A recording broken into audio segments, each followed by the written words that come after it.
Hey, welcome everyone. Thanks for joining us today. I'm Jana Finch and I'm heading up marketing at Cloud Institute. For those of you unfamiliar with Cloud Institute, we are a cloud coaching and training company. We deliver certification training and coaching to developers, solution architects, engineers, and other IT professionals. Our goal is, we believe that you've got to transfer the skills you learn in the classroom onto the job to be successful. Today, we are lucky to have joining us David Mantica and Frank Gartland, presenting Achieving Hiring Effectiveness with Labs for IT Skills Validation. So David is, lots of years in agile training, coaching company, consulting, coaching, training experience, like across the entire business. Frank Gartland is the Vice President of Products for Skillable, joining us today. So he oversees transformation of training and skilling through learning and hands-on skills development. And he's going to go deep dive into labs for us today. So quick housekeeping, you can use the chat to ask questions. We can, throughout the presentation, I'll stop and get your questions answered. We'll also leave time for Q&A at the end. After the webinar, a replay will automatically be sent to you through the email. If you have any questions, you can reach out to me. So without further ado, I'll turn it over to David and Frank. Janet, thank you so much for that great introduction. It's funny, when I start thinking about this topic, my brain goes back to 1995, and I was running a training center for a company called American Research Group, and we did hands-on labs. How do we do hands-on labs, Frank? We shipped tons of routers, tons of computers to all these different training centers and hotels. Every Friday was a debacle for me because I'd have to ship out either 50 to 80 crates of routers, switches, laptops, cables. So the wonderful, wild part of this conversation for me is just to see how powerful the capabilities are and how simple it is to access these capabilities. It's amazing.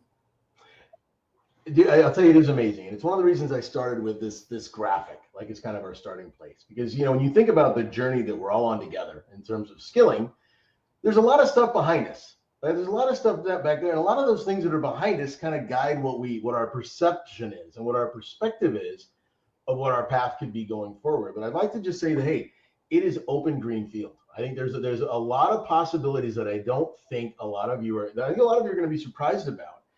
But I think that a great place for us to start, David, is to talk about just a little bit of data. I mean, we talk about the skill shortage a ton. Like everyone talks about the skill shortage, but this is one of those statistics that I really think puts the problem in perspective. So the jobs report just came out for September, for October. And it's amazing that jobs are still growing. And here's the statistic that got me. For every unemployed person currently, there's 1.9 jobs available. That's risen from 1.7. The issue is that there are jobs that people cannot fill because they don't have the skills to do the work that is required in that position. And companies are struggling because they're debating whether to retrain their people or hire from the outside. They're dealing with the costs associated with that. And we certainly know the costs of recruitment, which we're going to talk about in the next slide as well. But, there are easily, looking at this, almost 4 million jobs just in the IT profession alone. And that continues to grow, and it's grown for 24 months straight. So basically, companies need skilled people and keep hiring, even in the face of some layoffs that we're seeing in the last 3 to 4 months. David, that's exactly right. And I think the reason I like this particular quote so much is that we all know that there are technical skills that people need. People need to understand the cloud, and they need to understand data, cybersecurity, right? There's technical skills. But I love the way this particular group amplifies the practicality of it. Like just because I sat a course or I took an exam, right? Doesn't mean that 3 or 4 months later, I have the skills to actually apply those skills on the job. And if you're someone that's hiring people today, or if you're someone that is part of, a recruiting team, understanding like how these people's skills work is a struggle because you're either recruiting or you're onboarding or you're growing those folks, and then those folks are part of recruiting them into the next opportunity for them. Well, if you go back to that, So if you go back to that slide for a second, the other slide, Frank, what hit me when I was looking at this before the session was certification. For the last 15 years, 20 years in IT, certification has been the panacea. But what we're seeing now is that a lot of these certifications do not come with a hands-on component. We all have that CCIE certification, which is still available now in multiple attributes that has a hands-on component. But most are dealing with multiple choice, some simulation. So the certification thing that became the panacea, I'd like to joke that you can't get a job in project management unless you have your PMP, is not holding weight, especially as you get into more complex and complicated environments like cloud, multi-cloud, and things of that nature. Buddy, I couldn't have put it better. And I think that what's interesting about it is that challenge, that reality, right? Whether you're talking about your employees or recruiting people, onboarding the person, growing that person's career, or if you're someone talking about onboarding partners, and partners have groups of people that you're trusting to sell your product, or whether it's recruiting, onboarding, and growing customers, right? Whatever your perspective on this challenge, it's the same. It's how do I assess and validate that people have skills, and then how do I develop them in a way that they're also going to stay with me, right? And they're going to continue to enjoy what I'm doing. And I think really, David, there's really a couple core things that are missing, from my perspective. And I think who really deserves the interview is a big one. Well, what are your thoughts? I had the blessing of building my own company and successfully selling it. And I had a thing called Hire Tough, Manage Easy. And someone before the web seminar I'm doing in the future someone commented about that. So the hiring process is definitely broken. There's no doubt. And the hiring process is broken because, as we talk about, one, it's a paper-based process. Not only the resume itself is a paper-based process, but also the certifications, for the most part, are a paper-based process. And we have technology now that the technology can actually be, in some way, the first filter, as people used to talk about certifications being. I look at this and I really start thinking about it. And as I look at the technologies that we can bring to market together, it's just absolutely broken. One of the things they try to do in recruiting is the bots, right? All right, I'll get a bot. I'll check for certain keywords about certain technologies that are on the resume itself. Great. So you get some relevancy if somebody was smart enough to put Kubernetes on their resume, or they're smart enough to put Ansible or something like that. Still doesn't mean it can do it, right? It's so funny. That's a great example. Like those are things that I think in my, a couple of years ago, I actually got tripped up with hiring some people that put those very words on a resume. And I think the reality is something that's worth saying out loud and worth kind of just talking about. So this next slide kind of walks us through things that I've seen over the last 30 years as being a reality to our space. And that is, validating candidates is hard and it's expensive. And that reality produces this truth that organizations struggle to know if a person is qualified or not. I mean, it's just one of those things that you just kind of hope. You hope your interview process gets you that person that can actually do the work. The second thing is that sometimes a super high potential person, might be there, but if you're a non-technical interview, it's tough to figure that out. Someone might be perfect, but if you don't get that person in front of the right person at the right time with the right set of questions, you might miss that person. And so the reality is that sometimes individuals that have a real unique genius kind of just get missed. I'll say I've got a great example. Years ago, we had a training company. It was one of the very first, remote instructor-led training courses companies around. It's a company called KnowledgeNet, and it was a phenomenal company. It was one of my favorite experiences working there. And we hired a lot of technical people, a ton. And I remember there was a person particularly that just didn't interview that great, and it wasn't getting a lot of high marks in the interview. Well, we almost missed it, but there was someone in that interview process that actually sat him down and said, "Hey, show me how you would do this. Show me how you would do that." And this was in the Cisco iOS at the time, and this person was brilliant. Didn't interview very well, but luckily we put some hands-on keyboards with him, and found that this person had some unique genius that the traditional interview process probably would have missed. I think thirdly, this notion of the interview process may not be designed for candidates, as we talked about a minute ago. And so candidates often don't get a chance to confidently present their abilities. David, I'm sure that you've had experiences that kind of align with these. Oh man, the first thing that hit me is on the non-technical side, they're doing this thing like do a day of work. My daughter, as she's getting her degree, did a lot of dog stuff, dog grooming, having sleepaway camp for dogs, dog daycare. So they would bring them in and test them for a day, actually doing the work. How do they respond? And that blows my mind. I think that's really cool that some organizations are doing that. But your comment about personality and the mix between personality and actually knowing what they're doing. We had a great data scientist at the company called Revive. It was amazing guy. He could not get a job because he was so awkward and so uncomfortable and just could not grasp that whole process. He did amazing work for us at Revive. And I think the issue here is how much waste goes into the process because, one, you hire people you like, not people who can do the job in a lot of cases. And then these technical jobs, like you said, Frank, they got to do the work. They got to do the work. If they can't do the work, It doesn't matter how likable they are. That's what I like to say. Just because someone answered a few questions right, a few multiple choice questions right, at some point in their life, doesn't mean that they can actually apply the skill in an emergency. That's it. Right.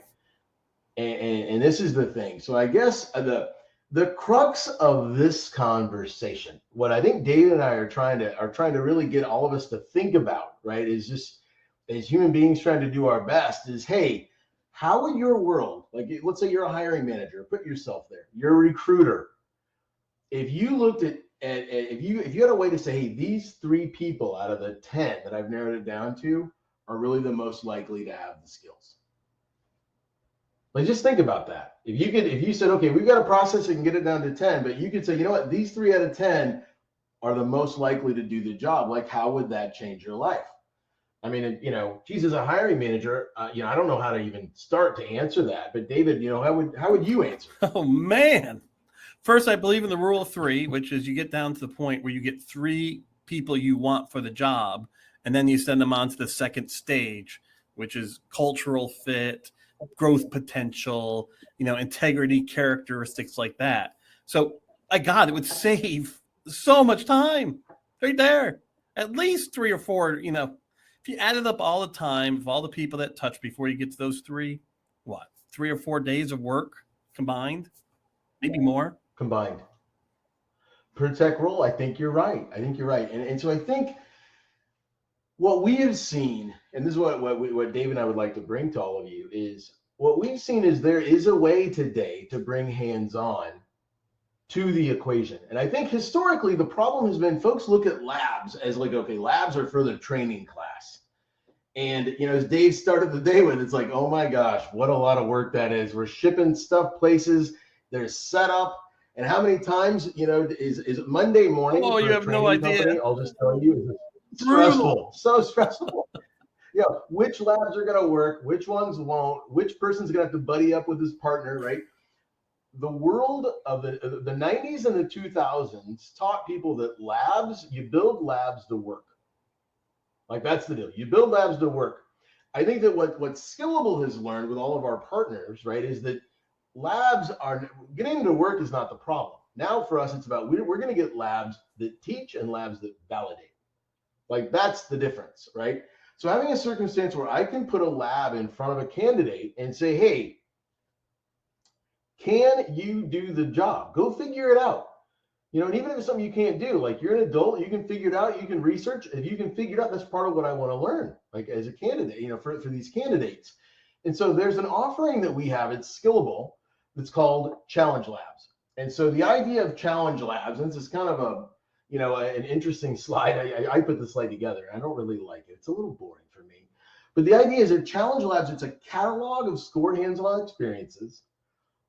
And they are designed from the ground up to instead of saying, hey, do this, click here, do this, like follow the recipe, like a lot of labs in traditional training does.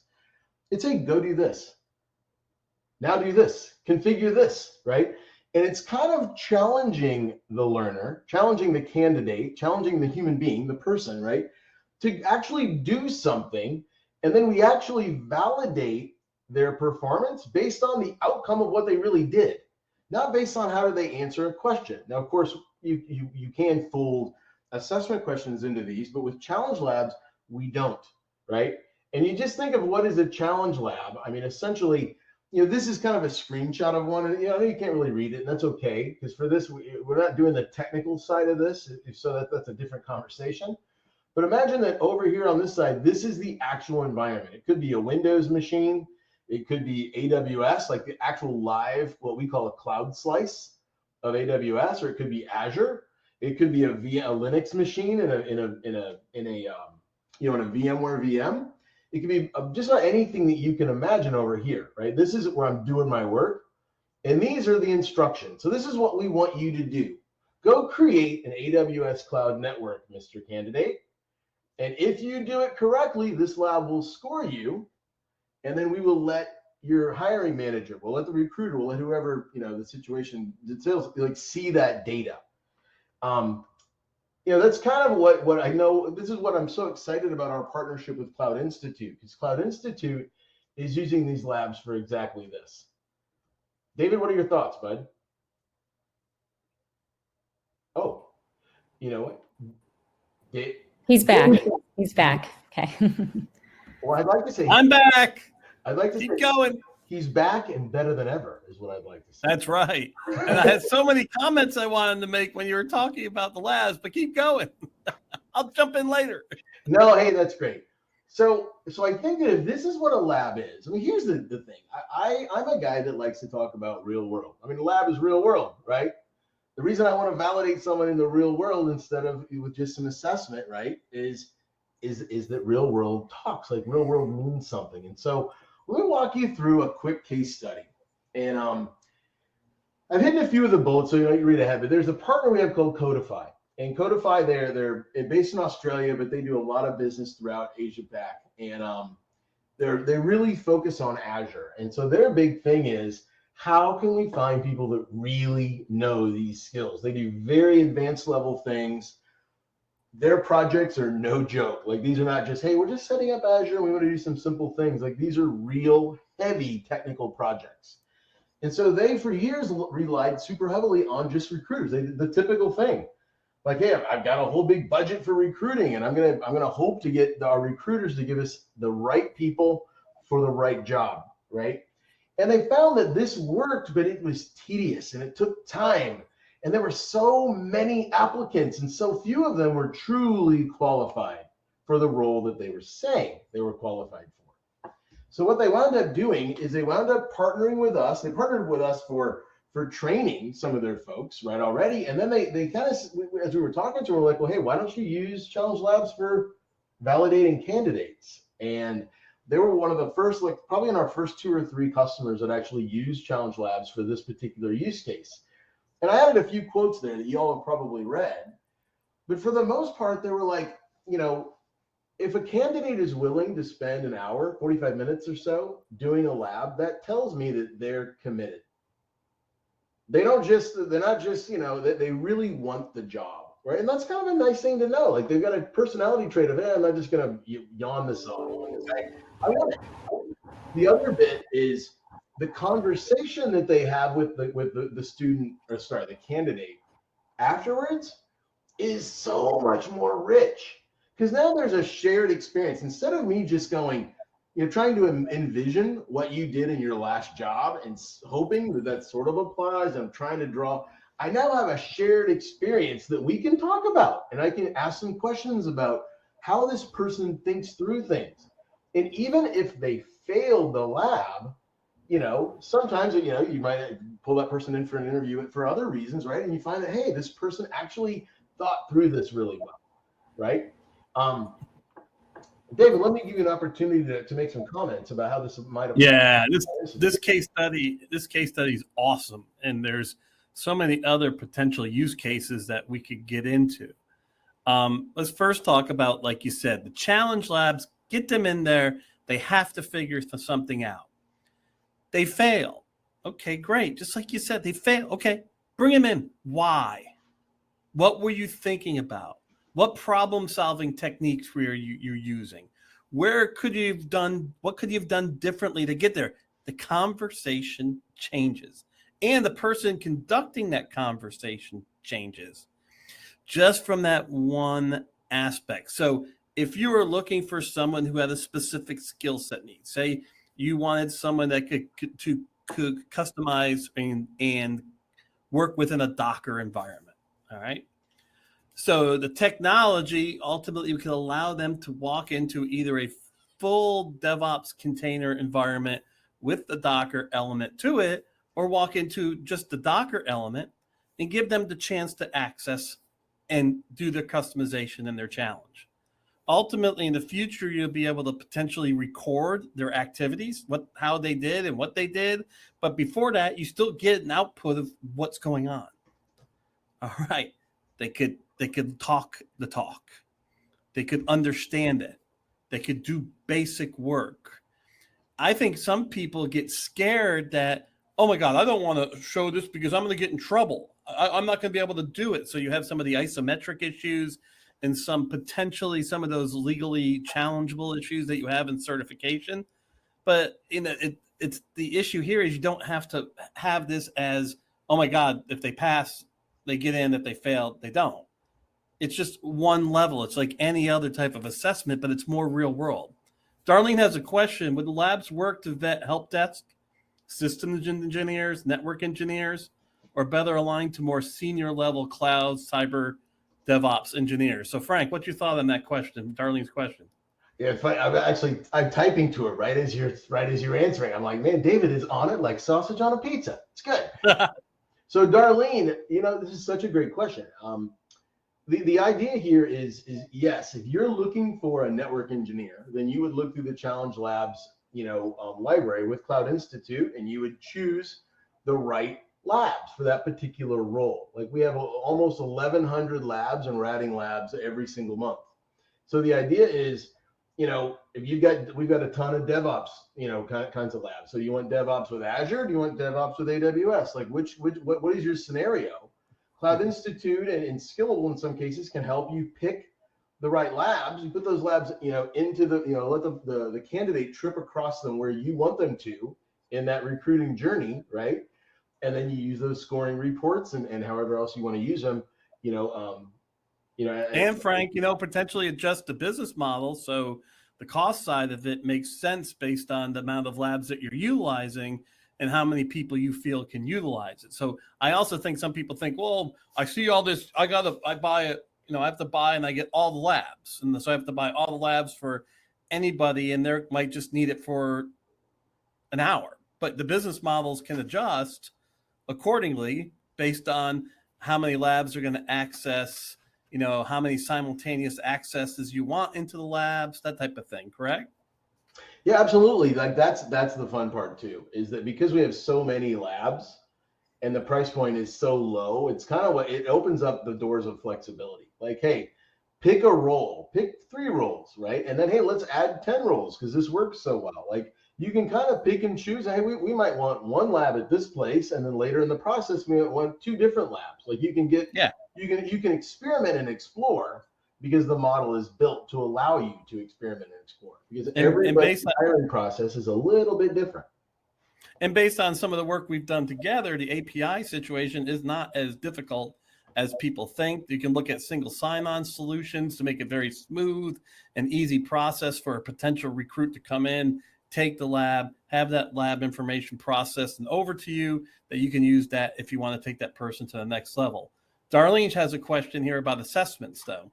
So you got the customer service tech skills, but then you have the customer service other skills. Is there an assessment for those kind of skills? What's your thoughts there?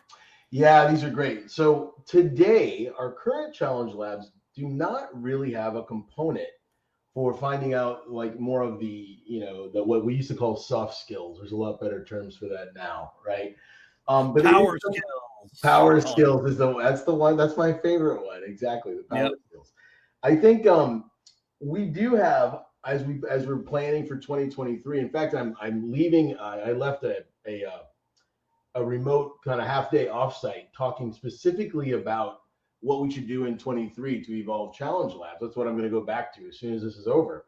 And this is one of the conversations we're having, Darlene, is how can we add like more of the soft skill component, the power skill component to challenge labs. Today, we don't do that, but I love the feedback. Like you're thinking of this the right way. But also, Frank, though, the systems that they may have on site, the LMS system they may have, the performance management system they may have, they can potentially pull two systems in, single sign-on, so they go in and do the lab portion of it. Then maybe they have their own custom assessment that they can pull, have the person then sign in for that custom assessment, and then the system pulls those two reports back together. Absolutely. I mean, 100%. And I think, I think the kind of the last little bullet here, just to finish up the use case, or sorry, the case study is, this notion of you do as a hiring organization, you want to do your due diligence, but you got to do it somehow in a good manner, right?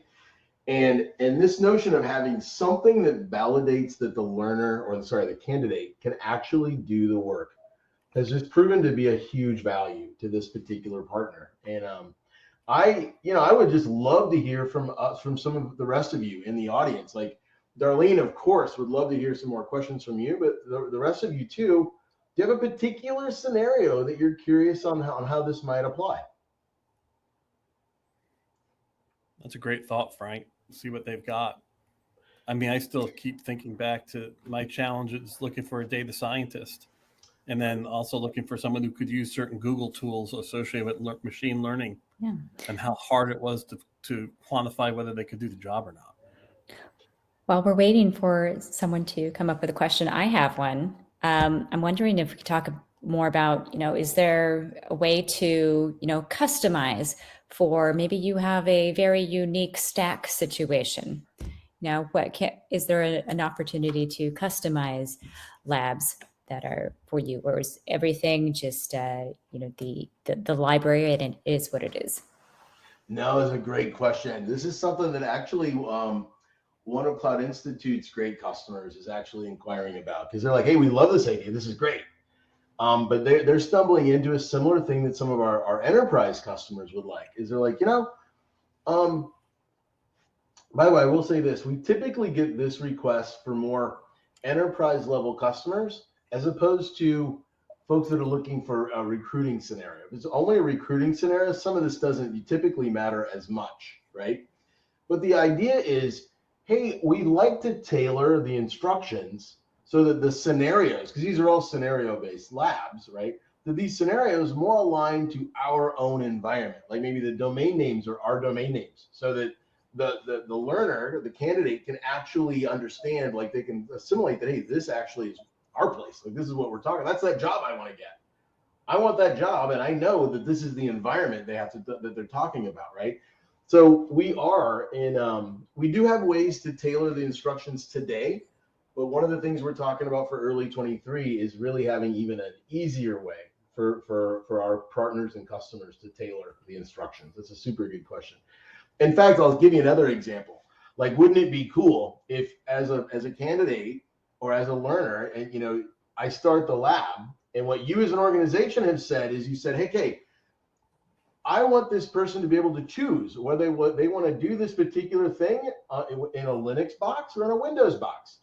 So when you start up the lab, it says, hey, do you want to use Linux or Windows, right? And just let the student choose, or the candidate choose whatever they're most comfortable in, but then they got to go figure out how to do it. That takes away the excuses. Well, you made me do it on Windows and I'm a Linux guy. Okay, well, no big deal. Like solved it, right? Like these are things that we're able to do right now. We don't do these today in challenge labs, but on our platform side, we absolutely can. Like so, it's almost, Frank, that, you know, based on the current hiring process, the people in that first stage just are they don't have enough understanding of what's possible now. It's almost like you can actually, if you want something, you should ask, because in most cases it's possible. I tell you what, with Skillable, like here's what we believe, right? Our whole name is skills, labs, and abilities, all rolled into one word, Skillable, right? We believe that every single person on the planet is skillable, right? And they're more skillable than they think they are. And so we have got a myriad of ways to help put hands-on experiences in front of people so that they can get the skills that your organization needs for that person to more positively contribute, right? And that's where we love helping. It's why we love our relationship with Cloud Institute. You know, I feel like we've got real similar purposes, right? And kind of helping people, you know, get to that next step. And that's really what it's about. I think that's where both of us really would like to help each of you. And Benjamin talks about the recruiter use case. Is this recruiter user friendly? And the answer we talked about is yes. I mean, you can have a business model that is specific to recruiters and how recruiters are vetting candidates. You can have a business model as it relates to the hiring process as an internal organization. And then you can also have a process for how you utilize the technology internally as you're trying to reskill those around you. But, you know, you end up with this situation where sometimes, you know, the reskilling team is different than the recruiting team, even internal companies. And you hear a lot more about onboarding challenges. You hear a lot more about apprenticeship programs. And this technology is perfect for an apprenticeship program to just vet out at what stage that apprentice is at before they go full bore into it. And that's another way from a recruiter side you can look at this. And there's some great companies out there, great companies that we're involved with that are driving some of the apprentices models as well. I tell you, I love that. One last little statement, and Benjamin, that's a perfect question. Like, I'm really glad that you asked that. I think that the way that we tend to think is labs and hands-on skilling. It's all about talent development, right? And recruiting. Going back to that slide that I had at the beginning. Let me just do it real quick. If you really think back to this slide. That slide, you can spend the whole session on this slide alone. You totally could. You really could. There's so many mistakes that are done in this slide, so much wasted money and time. It's incredible. Yeah, it really is. It's like, and it depends on, are you talking micro level with the individual, or are you talking macro level with my partner community, right? It's how do I make the decision of which partner I'm going to trust to sell my stuff? How do I keep them skilled as my cloud product changes every single month or every single day? I mean, most cloud products have changed 8 times during this webinar alone, probably. Right? Yeah. You know? Yeah. Well, that's what DevOps does for you. The daily posting of new content on the web, any type of cloud app. So the idea is, if I build a lab, right, or I build a learning experience, it's about validating a candidate. Well, that exact same lab can be used with your onboarding team, can be used with your internal, you know, promotions team, right? Your partner team can use that lab. So the repurposing and the reuse capability is a real big deal, and that's what we're finding. Oh man, you know, Frank, I spent years in the Cisco training business where we just sent a bunch of equipment to train partners. You know, so now if they have a baseline skill, and this has really been the problem with a lot of technology companies, where they have a baseline skill, but they roll out something that's similar. But then they feel like they have to spend a lot of money training all the partners, and it's like 90% of what you're giving them, they already know. That's where training, that's where to validate that's where these challenge labs come in so powerfully. Look, we know your partner already. We know you got the skills on the base level technology.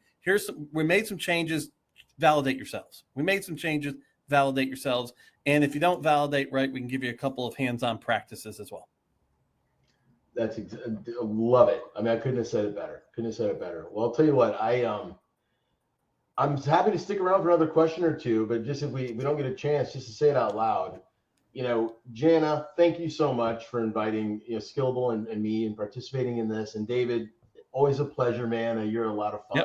Yep. I enjoy presenting with you for sure. Hey, thanks, Frank. Yeah, absolutely. Thanks for coming along. Yeah, we are loving this partnership, and how it's grown over the past few months, and we're gonna have a long relationship there. So this final call for questions, but I'll start doing some housekeeping. You will receive the replay to this webinar, and I'm about to post the handout to this presentation deck. So look for that replay, and you can share it with your colleagues. If you have any questions, you can reach out to me. My email address is all over your invites, or you can reach out to David or Frank. Just reach out to us if anything comes to you after we end this webinar. So, but thank you for taking time out of your day to join us. So the labs are pretty cool. We also have an opportunity to do some beta testing for the new product we're developing, so you can get access to these labs for 30 days. So reach out to me if you're interested in that. And thank you for joining. I'll close this session now. Thank you, guys. Thank you. Have a great day.